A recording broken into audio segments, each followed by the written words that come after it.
an octopus. I'm like, dude.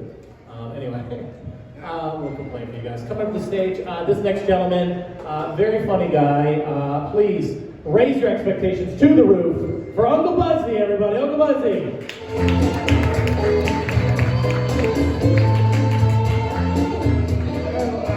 I am no longer Uncle Budsy. And I'm not, well, maybe I am. People ask me why. What I was going to say is I am not Walter White, but maybe I should open up a meth lab. Because people ask me, why did I move to Las Vegas? And I said, it's to make more money, and I have to be politically correct here, is to meet more women to date. And I used to be politically incorrect. I said, get more pussy. But no, really, I like, actually, today is my 1-year anniversary for moving here to Las Vegas, Nevada. I moved here a year ago from Portland, Oregon, to open up a barbecue restaurant and a cannabis consumption lounge. Now, people call me Uncle Budsy. I learned how to cook barbecue from a Jamaican fella, and I know it's not funny, but this is the story.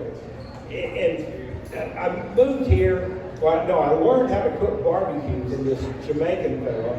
He was the uncle of my best friend, and he was a weed-smoking, pussy-getting, 40-ounce drinking barbecue cook. And really, when I was 14, I thought, that's the guy I want to grow up like. And like I said, he told me he used to smoke ganja with Jimmy Cliff and Bob Marley back in 9 Miles, Jamaica. And my real name's Mike, and he used to call me Mickey Mon, and he'd hold up a bud of weed and say, Mickey Mon, you want to smoke some Budsies? And so being the uncle of my best friend, I started calling him Uncle Budsy. And so I became Uncle Budsy 2.0. In Portland, Oregon, I was selling barbecue, and I was doing cannabis-infused barbecue dinner. And people so I moved here, like I said, to open up a barbecue restaurant and a cannabis consumption lounge. Anybody know about cannabis? I'm a medical marijuana patient. I've been one now for probably almost 10 years, but I've been a fan, like I said, of the plant since I was 14. And I'm not trying to pander to you weed smokers. Are there any weed smokers here? Yeah! Well, and like I said, I'm a medical marijuana patient, but I'm not one of these medical marijuana fanatics. These are the people that have to have this plant that can grow wild to be labeled as medicine. And well, I will say it is a medicine. It really is a medicine. It's a great expectorant, makes you cough like a motherfucker. But that term motherfucker, I don't think I've got 10 minutes. I don't know how long I've got. I have a tendency just to ramble on and on. And people, I don't have, I'm an old fart.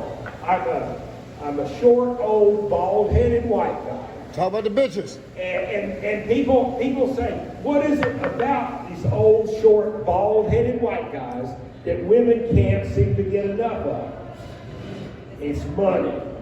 And like I said, I moved here to make more money and meet more women or get more pussy. And here in Las Vegas, I'm meeting like I'm meeting 6 different types of women here in Las Vegas. And the first type are the ones that want to charge you for a date.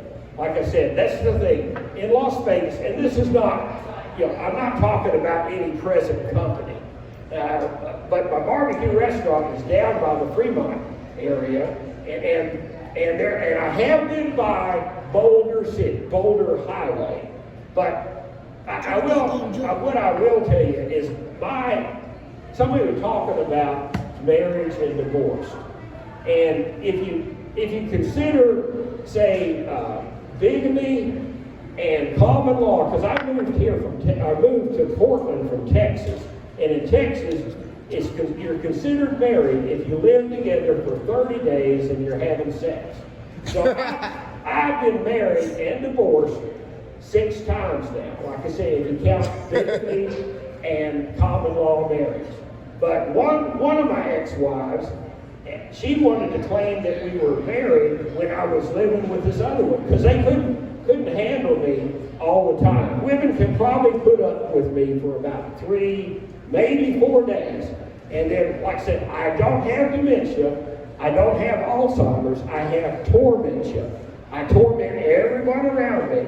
And I kind of get an idea when I'm doing this tormentia, is they pull their phone out and start checking their messages.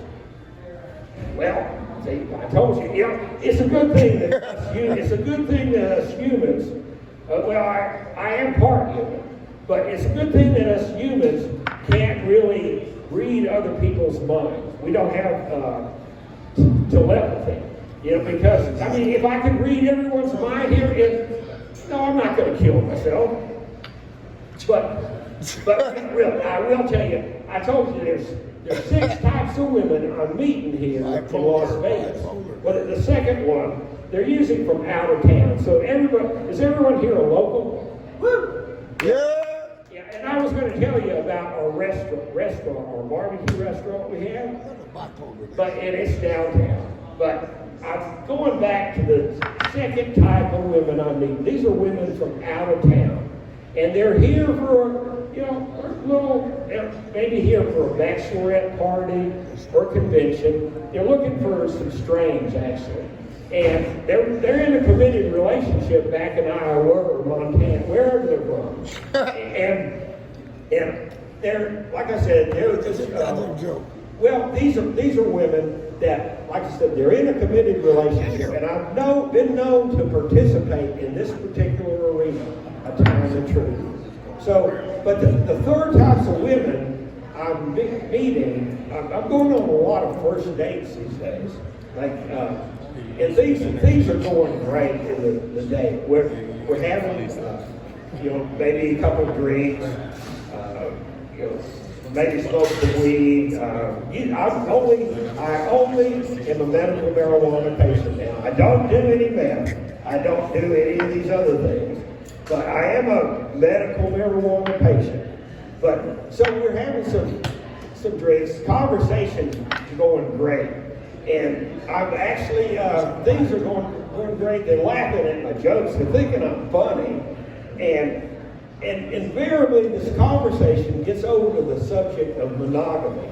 And they're telling me that they're monogamous. And I said, well, wait a minute, who are you being monogamous with? Because this is our first date, and we have not had sex yet.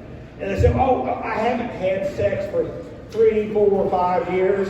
And I said, wait a minute, what I see here now, you're confusing celibacy with monogamy. And I sure don't need to get involved with a woman that confuses those two, because pretty soon she'll be trying to make me celibate also.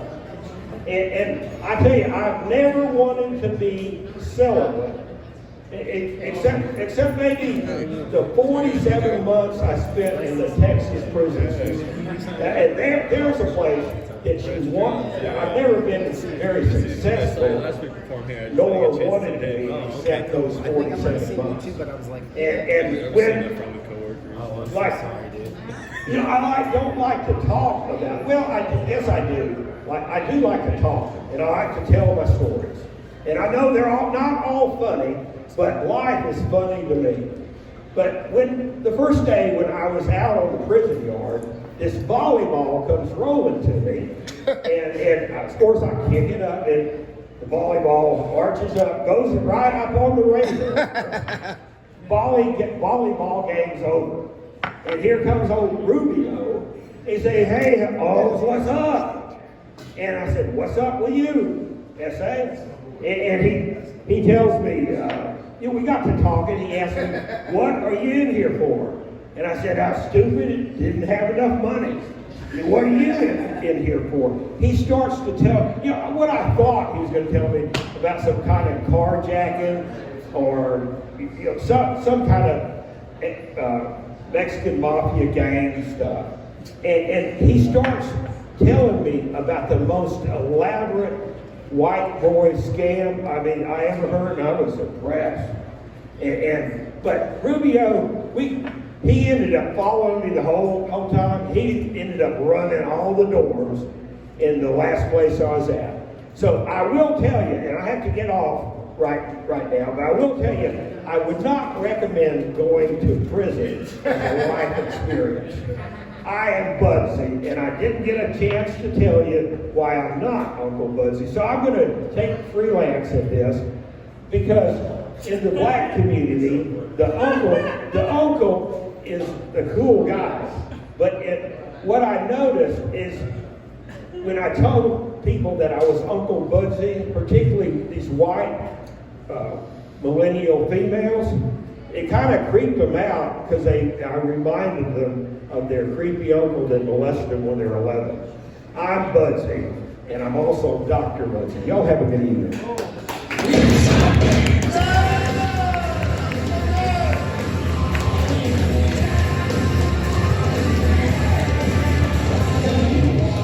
Okay, give it up for the artist formerly known as Uncle Dr. Budsy.